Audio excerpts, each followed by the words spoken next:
again when they were younger, and the Yuloffs were voted America's #1 small business coaching team and have been called your champions of excellence, the enemies of average. So take it away, Sharon. The floor is yours. Thank you. Thank you so much. And you know what? I am not timing it. So just, wave or give me a 5 minutes or something so I make sure I stay on track. Will do. Thanks, I don't Sharon. want to mess up your timing. So yes, this is really all about where are your ideal clients? One of the questions that we get all the time from our clients and prospective clients is, there are so many social media channels out there, I just don't know where to start. And we always say, start where your ideal client is hanging out. So we're going to give you some up to the month information on this. There was a big report, a 290 something page report. We read it, so you don't have to. We've condensed it here for you for the next 19 minutes or so. And we're going to show you where those eyeballs are. Oops. Also, if you are interested in more social media help from us, just ask us for our social media book. We'll be happy to send you that PDF. You can also go to yourbonusgift.com and get a year's worth of social media content right there. It's another frequent asked question from our clients and prospective clients is, great, now I know where to post, but I don't know what to post. So we give you a year's worth of ideas right there. If you have questions, hold on to them to the end. I will do my best to talk fast enough to leave time for questions, and yet not so fast that you don't understand what the heck I'm saying. A little bit about us and why we're talking about this.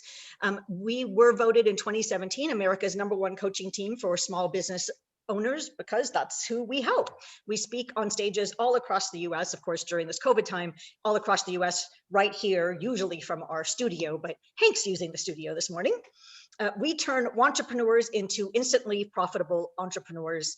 We mentor small business owners and help you get those keys to success for you. We've written 6 best-selling books. One of them was the social media book. A little bit more about us. And why this is important to share with you in a social media conversation. So we were interviewed by James Malinchak and Kevin Harrington. James was ABC's Secret Millionaire, and Kevin Harrington was the original shark on Shark Tank. They interviewed him. I don't know what would have happened if he had said no, but he was there. And the reason this is important is that most people don't know those names, James Malinchak or Kevin Harrington, but they do know ABC, Secret Millionaire, and they do know Shark Tank. So because we were interviewed by them, we put them on our website and on our social media, and we can tag Secret Millionaire and Shark Tank. So folks that are looking for those things, we magically show up. So that's why we include that here for you. So we do coach small business owners on how to make your business serve your life, not make your life to serve your business. That's not a good balance. Our mission is to teach you how to build your business in the easiest, most effective, most efficient ways. Today, we're going to talk about social media.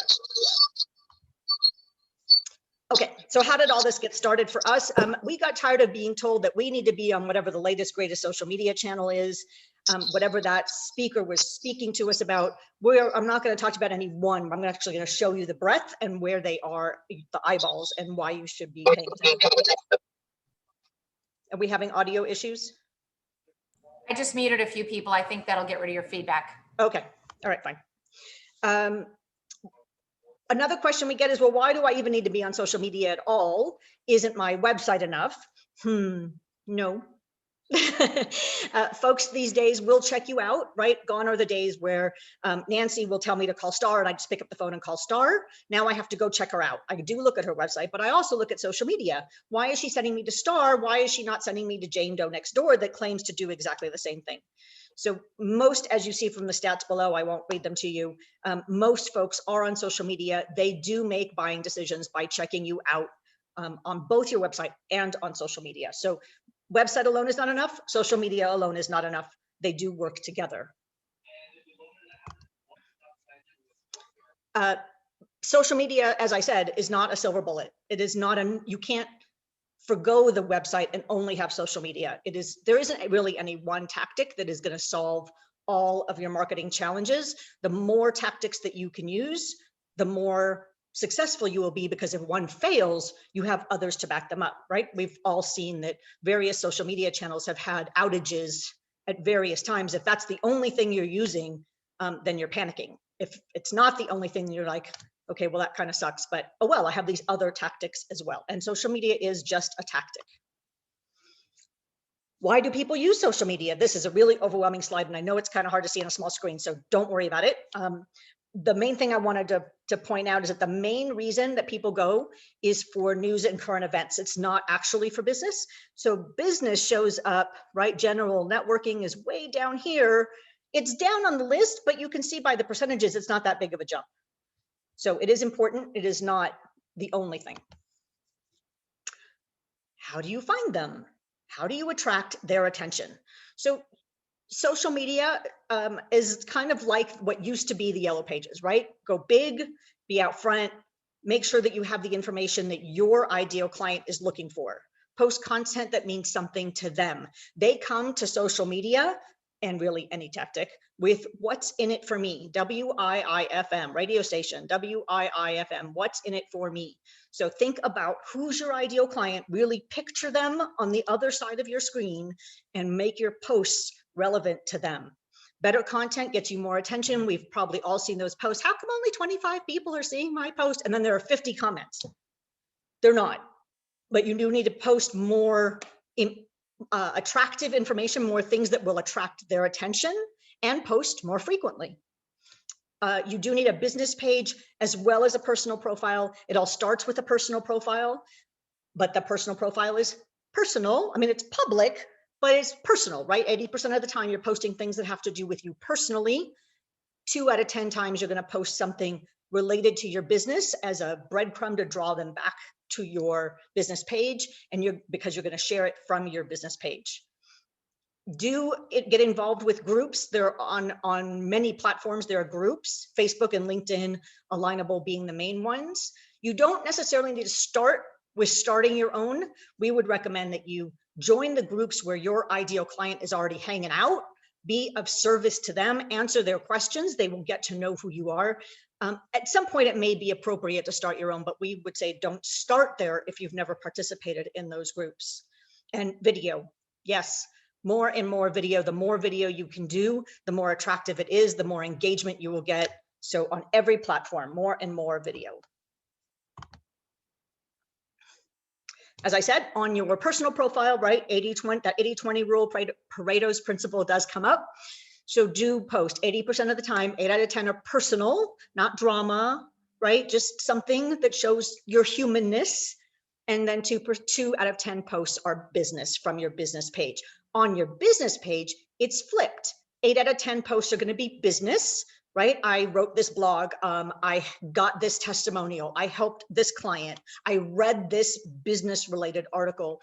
I was reminded of this business tip, right? 8 out of 10 times are business. And then 2 out of 10 are going to be something personal, right? Not drama, right? Not politics, not just something that gives the ideal client that's reading your post, gives them the flavor for who you are, why they want to do business with you versus Jane Doe next door that claims to do exactly the same thing. So yes, what not to post. So I've given you a little bit of tips on what to post. Now, what don't you post? Really, it comes down to don't be negative. So not drama in your relationship, not politics, because you're not going to convert anyone's politics based on something you post. Not religion, same thing, right? You're not going to change someone's religion based on something you post. If you have a major sports team that you really love and they have a major rival, don't post about it, right? The point is on social media to keep your funnel wide. And the more you post about things, the narrower your funnel becomes. And honestly, that rival sports team, their fans, that money spends exactly the same as your favorite sports team's money. So those are the things not to post. And as I said, really, it basically comes down to don't post anything negative. If someone could see it as being negative, then don't post it. Call your best friend and complain to them instead. The caveat to that, by the way, I almost forgot, is if it's the hill you're willing to die on, then by all means, then post about it, right? Hank has a friend, a Facebook friend, that is a Christian-based life coach. And so when he comes back from church every Sunday, he posts whatever the good word of the day is for that reading that week. But that's integral to his brand, right? So if it's the hill you're willing to die on, then by all means, but just make sure it's strategic. Don't just, share someone's post or post something out there because you heard something and got a bee in your bonnet, as they say, right? Be strategic about it and realize that what you're doing is either trying to be on brand or you're narrowing your funnel and you're doing it purposefully. So as you see on the screen, how often should you post? We say at least once a day. Every platform says at least once a day. Some of them, of course, want it more often. Twitter gets to be really busy and crazy, so they want you there more often, and as well as Pinterest. But once a day is pretty much the go-to standard. Demographics. Okay, this is probably what you thought we were going to talk about, so here we go. Facebook. It is the big behemoth in the room, absolutely. So most people, they say, well, I'm not on Facebook. Honestly, almost everyone is on Facebook, because even if they're not on Facebook, someone at home is, and they're looking over their shoulder. So if you're really stumped, I just don't know where to start with Facebook. That's the easy answer. You can see, right, the demographics, primarily male. Don't kid yourself that the kids aren't on Facebook. As you can see, oh, yes, they are. They may have profiles their parents don't know about because they don't want their parents to friend them and have them show off all their baby pictures, but they're there. Twitter, right? This is the one that gets most people into trouble. It is primarily men, as you can see, and men in that 25 to 49. It is the best place to post if what you want are clicks. So if you want people to read your blog or you want them to go to your website, right? It's the one place where it's okay and encouraged to post the link and takes them off the site. Twitter knows that they're really just a portal to get them to wherever you want them to go. So if you're looking for clicks, post on Twitter. That's the main. Every place else, you kind of have to hide those links, usually in the comments, so that your post still gets shown. Otherwise, the algorithm will say, oh, you want them to leave the platform. I don't want them leaving the platform, so I'm just not going to show your post as much. Pinterest, no surprise, right? Primarily women, 18 to 34. It did start as scrapbooking. It's, was kind of the cork board that most of us girls grew up with in our room, brought online. That's kind of where it started. It's morphed a little bit since then, but it is very visual and primarily women still. YouTube. This is no big surprise here. Most everyone is on YouTube. It is amazing how many hours of video are watched every single day. 1 billion hours of video every single day on YouTube. It is amazing that any of our things ever get seen at all. It is pretty well distributed. The biggest thing is how-to. So if you have a how-to video that you could show and share, then by all means put that up on YouTube. That is the biggest thing that people are looking for on YouTube.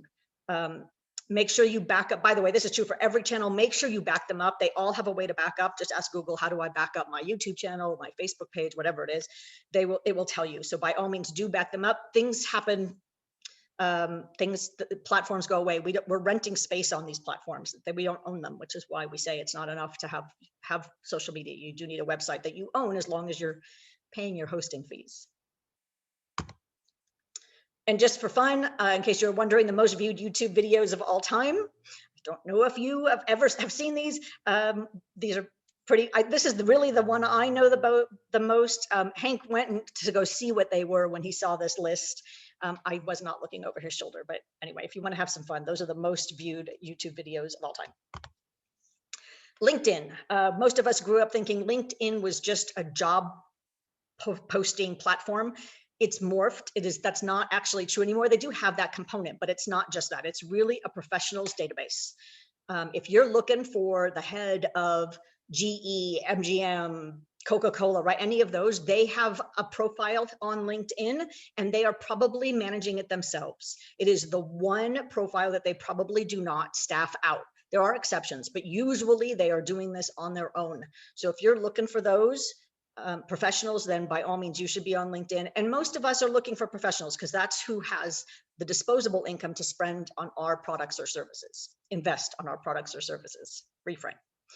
It is primarily male, but not only, and it's no big surprise that those are the age groups, right? So that's the biggest working age group. So that's probably not a big surprise either. It is business to business a lot. So by all means, if you're not on LinkedIn and active, then you are missing out. Instagram. So Instagram is an interesting story. They used to be primarily women. They used to be very similar in demographics to Pinterest. It's morphed now that they are doing more stories and reels, meaning more video. Then the men have kind of gone, oh, that's kind of fun. And so it is almost a 50-50 split.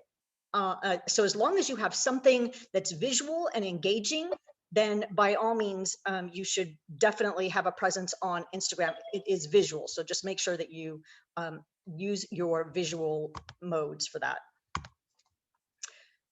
TikTok and Snapchat, we push them together because their demographics are so similar that it was silly to have two different slides. So most of us are not on these platforms because most of us, our demographic is not there. It's usually skews younger than most of us are trying to attract. So we don't play a lot. Hank does have a Snapchat account personally, not business, because our nephew is there. So he's there. Our nephew is just turned 14. But that's it. The only other reason to have a presence on these two is if you are going to be in business for quite some time and this age group is going to age into being your ideal client, then you want to have a presence there so that they get used to seeing you and your brand as they age into being your ideal client. You'll see a lot of big brands are doing this. Nike, Adidas, they have a big presence on these platforms because they want to get those young folk used to seeing their brand. So when they have the buying power, they are already ready to buy those, Nike, Adidas, those kind of places. These are really short videos. If you can get your message really fast, this is a great place to go, and creatively, because those videos are loads of fun. I am just not that creative. Hank's more the creative brain in our duo. Alignable. This is another one. If you're not here, you're missing out. The difference between Alignable and LinkedIn is, as I said about LinkedIn, is the professionals database. It is also where the big guys are playing, the big companies, right? Alignable is small business. If you are a small business and your ideal client is also a small business and you're not on Alignable, you're missing out.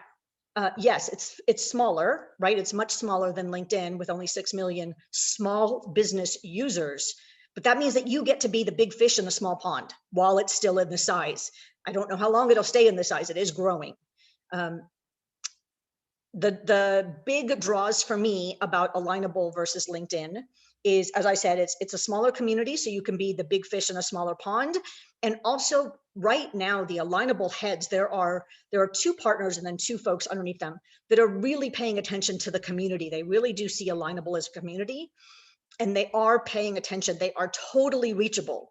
I can email them. I mean, granted, I've been on it for quite some time. I am one of the founders of the groups. There are various groups that are growing on Alignable, and I am one of the founding group leaders.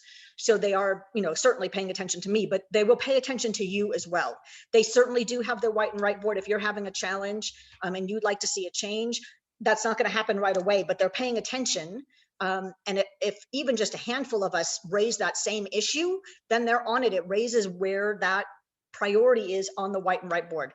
You don't have that on LinkedIn. I can't email Mr. Microsoft. I'm sorry that I don't remember who it is that heads Microsoft right now, but Microsoft owns LinkedIn, in case you're not aware of that. And I can't email Mr. Microsoft and have him give a rat's ass what I have to say. So, but I can on Alignable. So I would highly encourage you, and I know that Nancy just got on, so we're going to be helping her in creating a group for the chamber there and be able to get you some additional exposure there. So if you are on Alignable already, or you ready to get on Alignable, make sure that we connect so that we can help refer back and forth.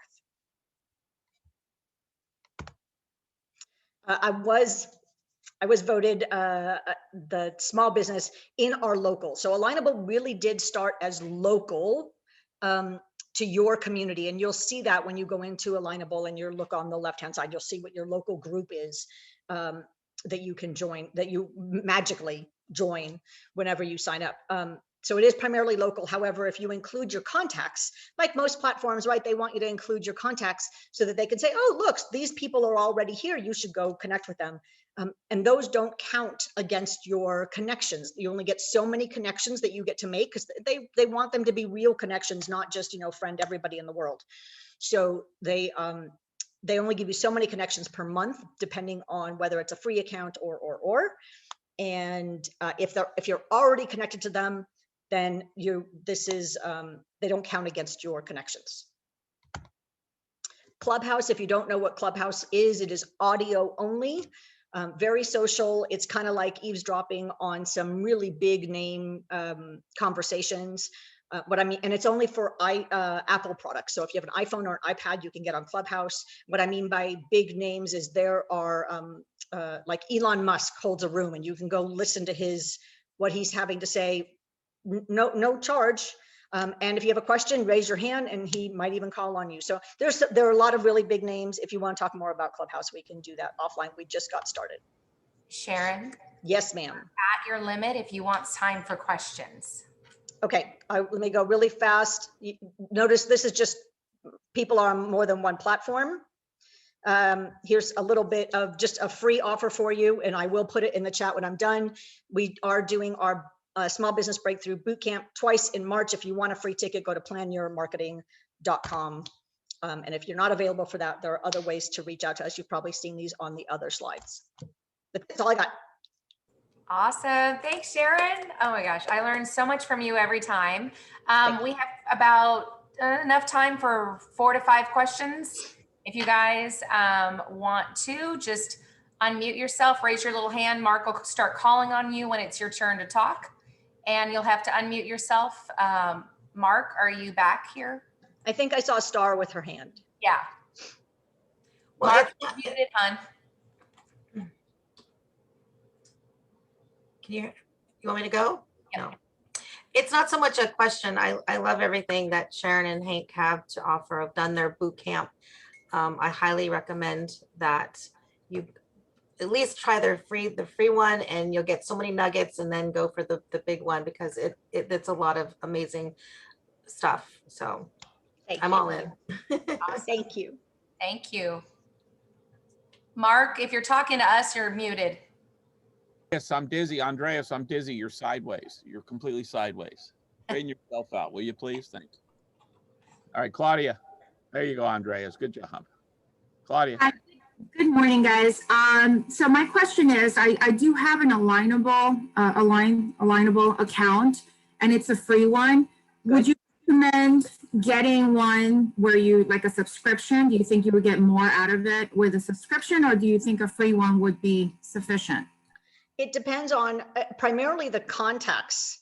If you are trying to connect with people and it's telling you you've run out of contacts for that month, then you might want to upgrade so you get more connections.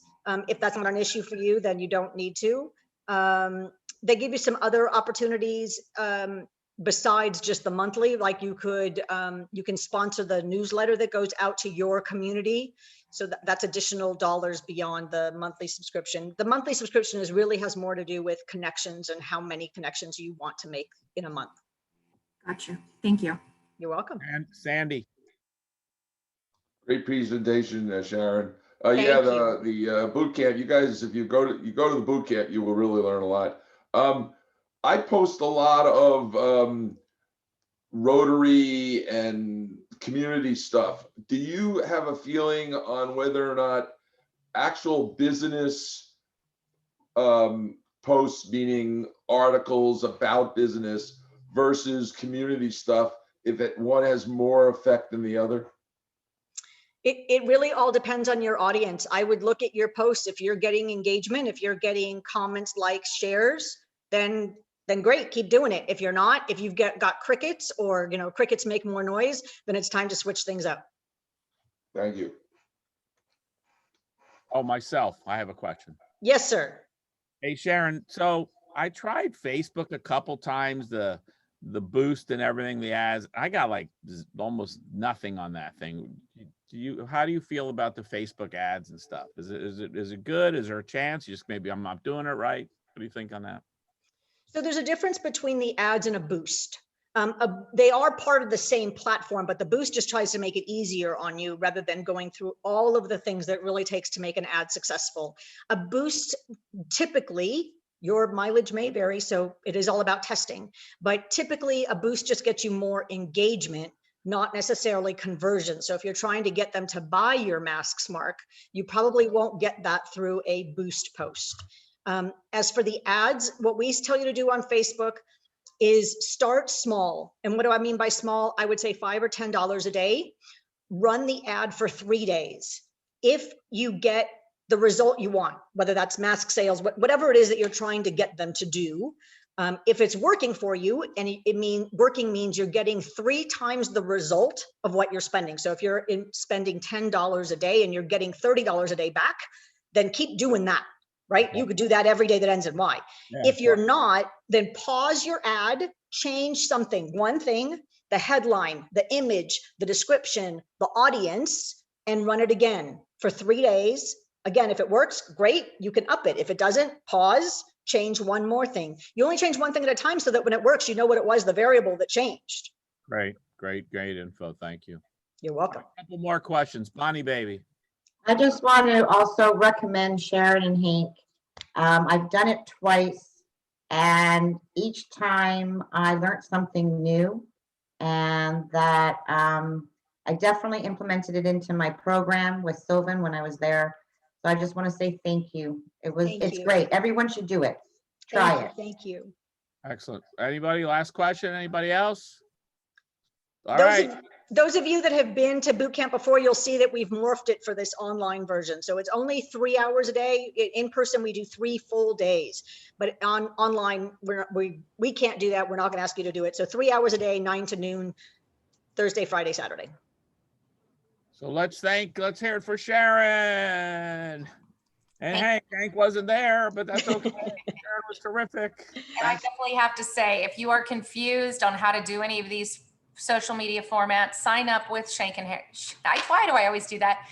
You are not alone. I cannot talk this morning. My apologies. It was great to have her guide me completely through how to do Alignable, which I had never heard of, let alone knew how to set up a profile. And each time I go in there, I add a little more. And she said, go back in each day, do a little bit, do a little bit, do a little bit. Don't overwhelm yourself. So baby steps. Yes, so thank you so much, Sharon, for your presentation. I learn more every time. Thank you. And next up, Mark, we're going to do introductions and testimonials. Yes, we are. So what we're going to do, guys, we're going to combine them a little bit. So you're going to get your introduction, and then if you have some testimonials, you could throw those in there. You guys are going to get around 30 seconds. So I'm going to keep on you on that, but let's hear if you've been doing some business here. You want to thank some people here, and then also who the heck you are. We'll start with the Jungle King right there. Hi, Jerry Fisher, Paul Davis Insurance Services. Are you turning 65? Are your parents 65 or older and want to look at their insurance, see if they can save money? Are you retiring soon? Give me a call. You have questions, I have some answers. Thank you. Medicare is my game. Yes, it is. You play pretty good at that game. My favorite cereal, Miss Kellogg.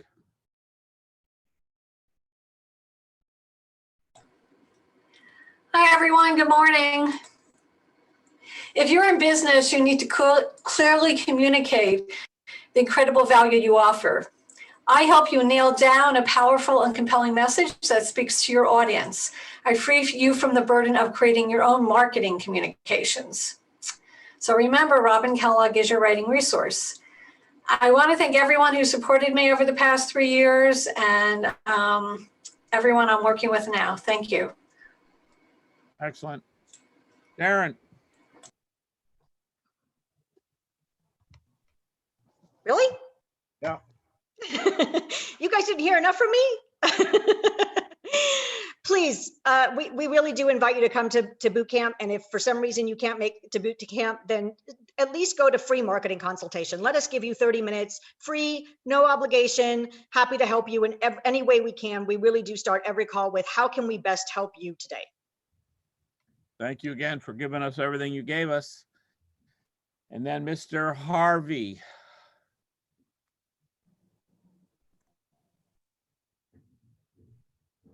Unmute it, No. Harvey. There you Couldn't find it. Harvey Eisenstadt, and last month I celebrated my 60th